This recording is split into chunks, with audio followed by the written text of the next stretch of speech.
Hi అండి. ఈరోజు ఇంట్లో మాగాయ పచ్చడి అయితే పట్టానండి. దీన్ని తొక్కుడు పచ్చడి అని కూడా అంటాము.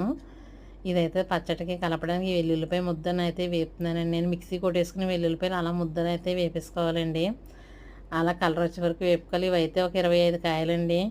కోసేసి ఉప్పులో ఊరబెట్టేసానండి 3 రోజులు. మూడో రోజు ఎండలో పెట్టాను. ఆ ఊటనే ఆ ముక్కల్ని సెపరేట్ చేసి మూడో రోజు ఒక రోజంతా ఎండలో పెట్టేసేసి అప్పుడు మళ్ళీ ఆ ముక్కల్లోనే వేసేయాలి ఆ ఊట. అది వాటర్ అయితే కాదండి, మామిడికాయ ముక్కల నుంచి వచ్చిన ఊట. ఉప్పేసి ఊరబెట్టడం వల్ల పెద్ద ఉప్పు అయితే పడదు. కొద్దిగా ఉప్పు వేసుకుని ఒక అర కేజీ కారం అయితే వేసేసాను. తర్వాత ఈ ఎల్లుల్లిపాయల ముద్దనైతే అందులో వేసేసాను. ఇందులో మెంతిపిండి కానీ ఆవపిండి కానీ ఏమీ వేసుకోక్కర్లేదండి. పచ్చడి అయితే చాలా టేస్ట్గా ఉంటుంది. టిఫిన్స్లోకి అయితే చాలా బాగుంటుంది. ఇడ్లీలోకి దోశలోకి కూడా ఇందులో కొద్దిగా ఈ పచ్చడిలో కొద్దిగా పెరుగు కలుపుకొని మనం టిఫిన్లో నంచుకుంటే చాలా టేస్ట్గా ఉంటుందండి. ఎప్పుడైనా ఎవరైనా ట్రై చేయకపోతే ఒకసారి ట్రై చేయండి. ఈ వీడియో నచ్చితే లైక్ చేయండి. Thank you.